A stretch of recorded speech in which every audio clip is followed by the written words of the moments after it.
Atenção! Começa agora uma teleaula de língua portuguesa do ensino fundamental. Você vai assistir a teleaula de número 45. Bons estudos!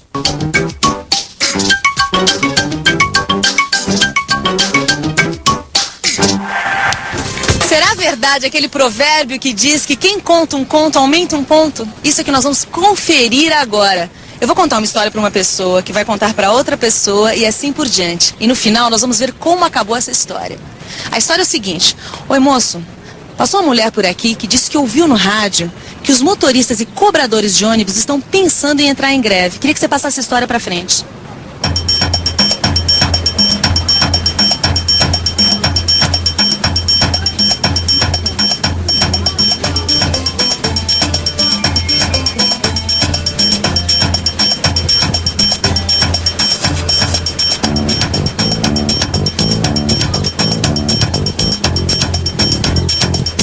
Oi, como que é essa história aí que te passaram? Bom, estão me falando que amanhã vai ter greve de ônibus.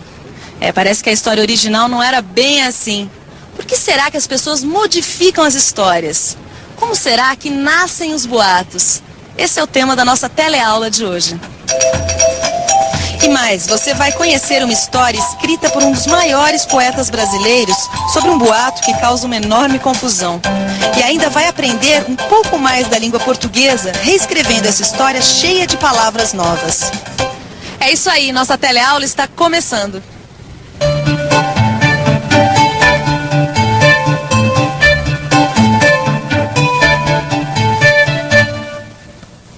Pois é, mais uma vez eu tô aqui sozinha. É que o Machado teve que fazer hora extra na fábrica e acabou de telefonar dizendo que vai demorar mais um pouquinho. Só que eu vou aproveitar esse tempinho para ler mais uma história para você. A história chama O Assalto e é do livro O Poder Ultra Jovem, de Carlos Drummond de Andrade, um dos maiores poetas brasileiros, que além de poesias, escreveu muitas histórias. Como na história da nossa última teleaula, nessa também tem ônibus. Só que ao invés de passar em Londres, nossa história de hoje se passa numa feira bem brasileira. Então, vamos lá? Na feira, a senhora protestou. Isso é um assalto. É um assalto. É um verdadeiro assalto. Houve um rebuliço.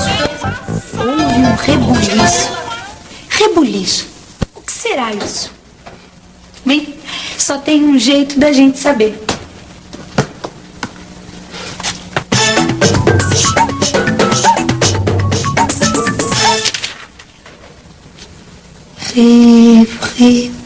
Rebuliço. Substantivo masculino. 1. Grande barulho ou bulício. 2. Agitação, motim, desordem, confusão. 3. Gente em alvoroço. Então é isso. Rebuliço é grande confusão, muito barulho, gente em alvoroço. É o que provavelmente vai acontecer agora. Vamos ver? 1 minuto depois... É um assalto.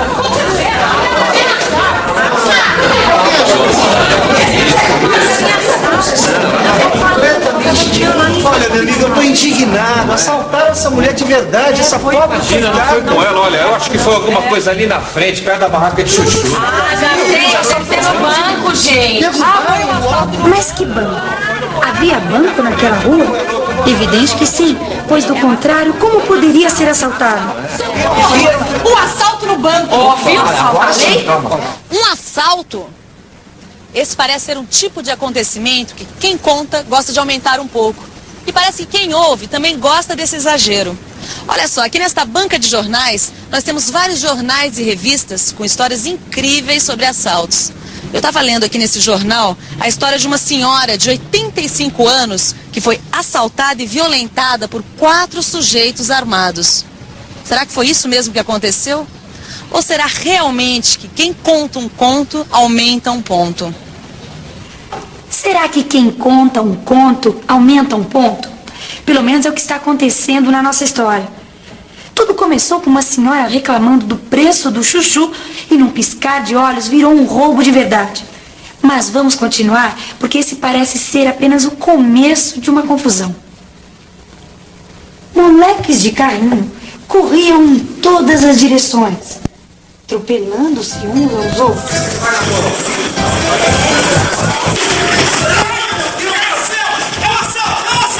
Queriam salvar as mercadorias que transportavam.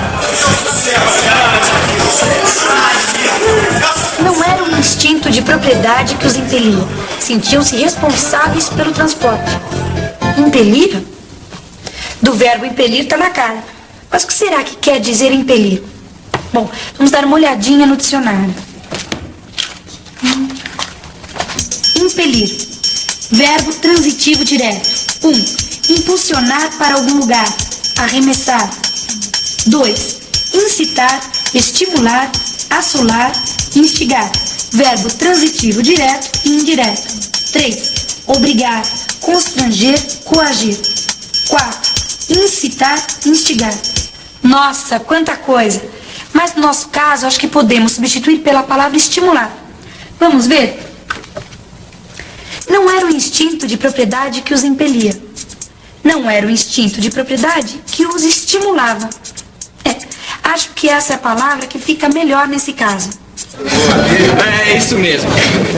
O que o autor quis dizer é que, no meio dessa confusão, não é o fato de pensarmos nos donos das mercadorias que nos faz tentar salvar as frutas e os legumes. O que nos impele e nos estimula é o fato de nos sentirmos responsáveis pelo transporte das mercadorias. Afinal, esse é o nosso serviço. As pessoas pagam pra gente carregar o que elas compram. Mesmo porque, quem é que ia reclamar de uma penca de banana no meio de um assalto? Pois é. Quem vai reclamar de bananas no meio de um assalto? Só que assalto foi esse? Eu não vi nenhum, você viu? É o tal do boato. Um acontecimento que é totalmente transformado quando contado ou, em alguns casos, inventado. No caso da nossa história, nem chegamos na metade e o boato já tomou conta da rua. Desse jeito, onde será que essa história vai parar? Bom, o jeito é continuar a ler. O ônibus na rua transversal parou para assuntar.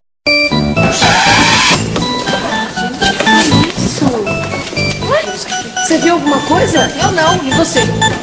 Eu ouvi alguém gritar que tem assalto ali na minha adianta. Ó, melhor a gente ver o que tá acontecendo. Com tanta gente na rua, não dá pro ônibus passar. No que a gente vai ver o assalto a caixa. É verdade. Sabe de uma coisa? Eu vou lá ver o que tá acontecendo. Outros ônibus pararam. A rua entupiu. Os ônibus param, as ruas entopem. Às vezes um boato é capaz de criar várias confusões. Vamos ver. Oi, bom dia. Você já ouviu algum boato, alguma história que te contaram como se fosse verdade, que na verdade não era? Já. Como é que foi? É assim, né? A gente chegou na escola falando que ia ter aula. Aí falaram que não ia ter aula. Aí teve, aí não fui, dancei. Eu e um amigo, nós tivemos feito um jogo na loteria esportiva. Aí ele espalhou pra todo mundo lá que a gente tinha ganho, tirou e tal. Aí, a gente vai lá e começa a gastar por conta. Aí depois não foi nada disso. Eu acabei dançando nas contas depois. Um encontro marcado com uma garota, né? Armaram todo o esquema e pediram para que eu fosse. Eu compareci nesse encontro e foi uma armação que fizeram. Como vocês viram, um boato pode causar muitos transtornos na vida da gente. Nossa, que transtorno! Todas as ruas bloqueadas, meu Deus! Assim eles não podem fugir. E é uma mulher que chefiava o bando, hein? Já sei, a tal da Dondoca Loura. Aqui nada. A Loura assaltava em São Paulo. Aqui é a Morena. É uma gorda. E ela tá de metralhadora, porque eu vi. Nossa, mas o mundo tá virado mesmo, não? Aí vai ver que ela tá caçando o marido. Não se brinca numa hora dessas. Olha aí, sangue escorrendo. Sangue? Nossa, que sangue que nada, isso é um tomate esmagado, menino. Vocês não entendem de nada. Posso falar? Foi na joalheria. Eu vi. A vidraça ficou toda estilhaçada lá. As joias ficaram todas no chão. Aí na hora do corre-corre os bandidos não conseguiram levar nenhuma joia. Agora tá o povo lá tentando pegar todas as joias. Foi isso que aconteceu. Foi muito grave. Foi muito grave mesmo. Tem pelo menos 2 pessoas mortas e 3 estão gravemente feridas. Era preciso abrir caminho a todo custo. No rumo do assalto para ver, no rumo contrário para escapar. No rumo do assalto para ver e no rumo contrário para escapar. Uau! Quanto boato! Já falaram que foi assalto ao banco e agora essa história de roubo na joalheria. Tô curiosa para saber como isso vai acabar. Os edifícios de apartamentos tinham fechado suas portas. Meu Deus, ali, pega! Pega! Olha lá, correu pra lá. Não, gente, ali, acabaram de entrar naquela Kombi. Vieram mascarados. Não, são 2. 2 mascarados. Cuidado!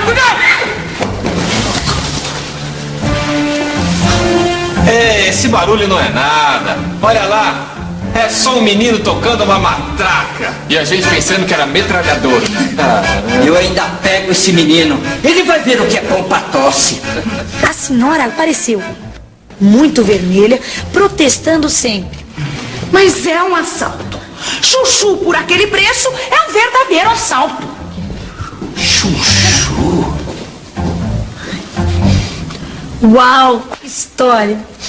Eu já estava ficando preocupada. Parecia que toda a cidade ia parar. E por falar em cidade, você reparou no espaço, no tempo, na ação e nos personagens dessa história? Como você deve estar lembrado, a gente viu na última teleaula que toda a história tem esses 4 ingredientes: personagens, espaço, tempo e ação. Quais serão os personagens dessa nossa história de hoje? A personagem principal da história de hoje sou eu. Afinal, foi por causa da minha reclamação do preço do chuchu que tudo aconteceu. Foi em função da minha ação de reclamar que surgiram todos os outros personagens e todas as outras ações. Toda essa confusão que você viu. A correria, a brecada do ônibus, as pessoas nas janelas, até a confusão com o barulho da matraca do menino. E assim como a nossa história tem várias ações e vários personagens, ela também tem vários espaços. A feira, o ônibus, o prédio de apartamentos. Todos esses ingredientes juntos formaram a história que você viu. Uma história muito comum no nosso dia a dia. Pois é, uma história muito comum no nosso dia a dia. E agora a gente vai começar a reescrever. Eu começo e vocês terminam. Vai ser assim. Eu vou contar como se estivesse na feira assistindo todos os acontecimentos que acabamos de ver. Uma senhora muito vermelha e que adorava protestar foi fazer compras na feira. Quando viu o preço do chuchu, ficou furiosa e gritou: "Isto é um assalto!" As pessoas que não sabiam do que se tratava ficaram apavoradas pensando que era mesmo um assalto e começou uma grande confusão. Agora é com você. É só imaginar que você estava na feira e assistiu tudo o que acabamos de ver. E aí, é só escrever. Então, vamos revisar? E atenção, se liga aí que é hora da revisão. Na teleaula de hoje, você viu a história de uma situação que virou um boato e rapidamente causou uma enorme confusão. Viu que essa história de aumentar e mudar um acontecimento é muito comum no nosso dia a dia. E viu ainda o início de uma nova história. A história que você vai escrever sobre tudo o que acabou de assistir. Então, agora é só abrir o caderno e começar a escrever. Mãos à obra.